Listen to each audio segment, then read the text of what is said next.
Dan Norris, Mayor of the West of England. You're a Labour Metro Mayor, you're a Labour MP before that. But first of all, what's the biggest priority for you as the Mayor of West of England? It's transport, without question. Transport is a key to giving people opportunity. If you can't get to where you need to be, whether it's a job or your dentist or whatever, you're stuffed.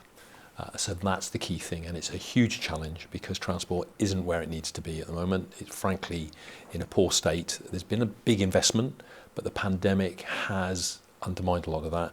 And so it's about rebuilding that confidence and trust so that people know that if they wait for a bus, it's going to turn up and they can plan their life on it. Yeah, absolutely. So important outside London. Sometimes I think people in London don't know how lucky they are. They are very lucky.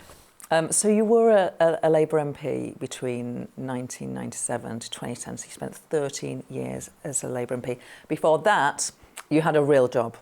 You were a social worker.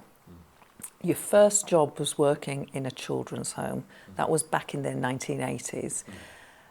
In recent years, there have been increasing reports and concerns about the abuse of children in our children's homes. Did you witness any issues when you were working in a children's home? Yeah, absolutely. And I had to whistleblow along with some other young people who were working there too, because we saw things that you just should never see.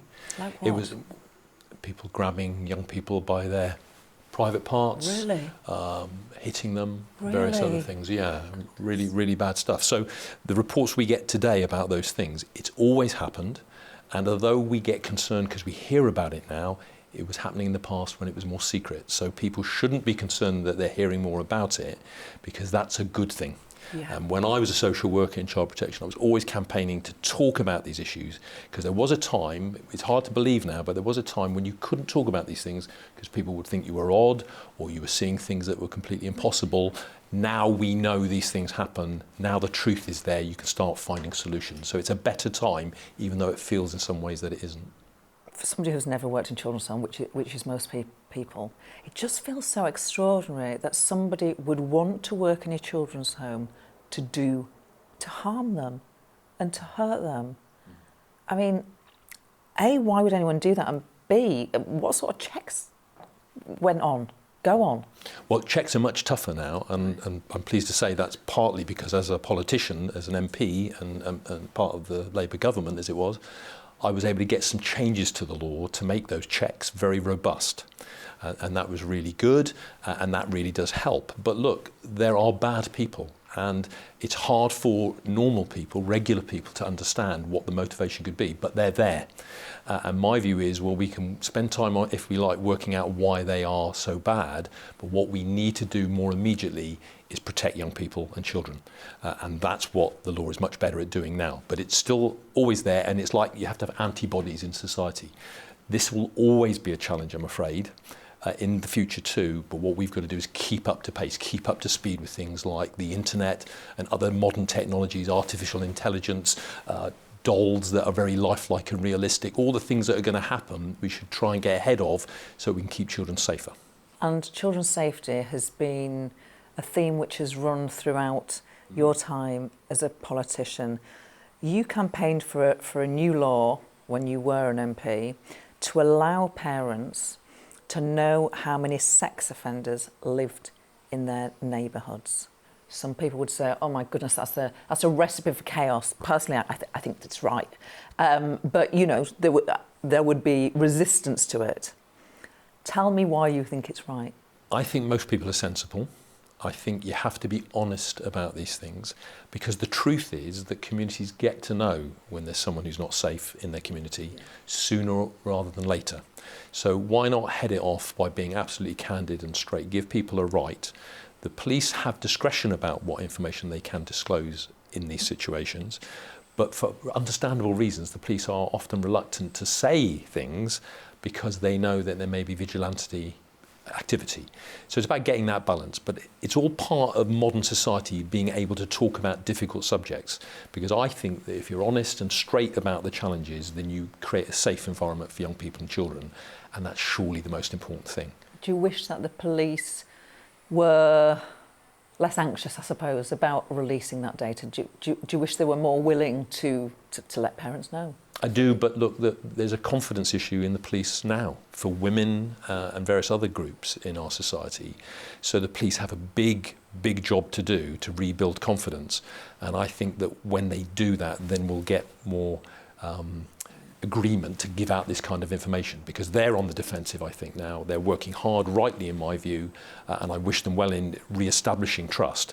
But part of that trust building will be being able to talk about this kind of sensitive information in a good and intelligent way that means children are safer. Really interesting to get your reflections, because you've worked in that area. Another passion of yours is cruel sports, being against cruel sports. You're the chair of the League Against Cruel Sports. The Labour government banned fox hunting. I mean, we're done, aren't we? We don't have cruel sports. I think we were naive. I think we didn't anticipate some of the loopholes that were there. We trusted the hunting fraternity to adhere to the law and the spirit of the law. And I think it's quite clear looking back that they never intended to do that. And we've seen some very graphic and powerful imagery lately where foxes have been buried alive and dug out and various other things, showing that the hunting fraternity are clearly carrying on hunting in the same old way, but they're hiding it and concealing it. And it's interesting, I was at a League Against Cruel Sports meeting last week where the most senior police officer for the whole of England that enforces the hunting rules is basically saying that the hunting rules are useless, it needs to be revisited, and I agree completely about that. What do you want to happen?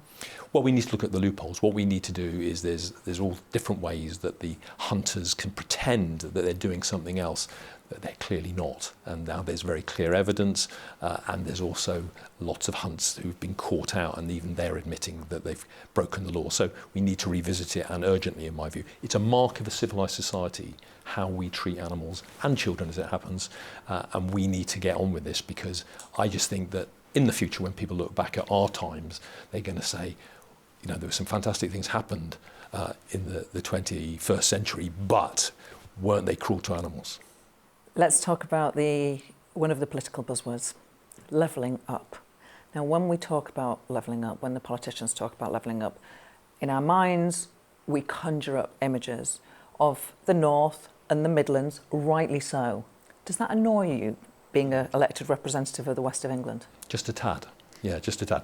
Everyone thinks it's geographic, that it means about going up north because the southeast and London is so prosperous compared to parts of northern England. But the reality is that that happens elsewhere in the UK. Now, as it happens, the west of England is quite a prosperous area when you look at averages. But I also have immense deprivation. So, for example, the life expectancy of women is one of the second lowest in the whole country in part of my area. There are young people, young working class men, I should say, who university entrance is incredibly low, for example, and yet they are right round them is tremendous opportunity. So what we need to do is drill down to those very specific details and get so-called levelling up, as I call it, because I don't believe it is levelling up yet. Get it sorted, get it focused. We've got technology, so we should be able to drill down wherever it is in the UK, north, south, east or west, we should be able to get to it. I just thought of one final question. You said the West of England is fairly prosperous. Now, you won the mayoralty from a Conservative mayor. Is Labour now the party of prosperous people and not of the working class? The Labour Party has to be the party of everybody, because wealth creation is essential to pay for the compassionate society we want to see. So it isn't pitting one group of society against another, it's about bringing everybody together. And also, I think that you can measure things in monetary terms or wealth terms, but there's rarely a person you can look at, however prosperous they may seem, who doesn't have some issue of concern or gone through some pretty tough time in their life. You know, it's not that easy to define people, I think. I think we're all a mixture. I think we all have some great qualities. We have some really tough experiences we've gone through. So I think we have to have an intelligent and reasonable approach to these things. And wealth creation is not a bad thing. It's an important thing, as long as that is used fairly and compassionately to bring about a better society. West of England Mayor, Labour's Dan Norris, thank you very much.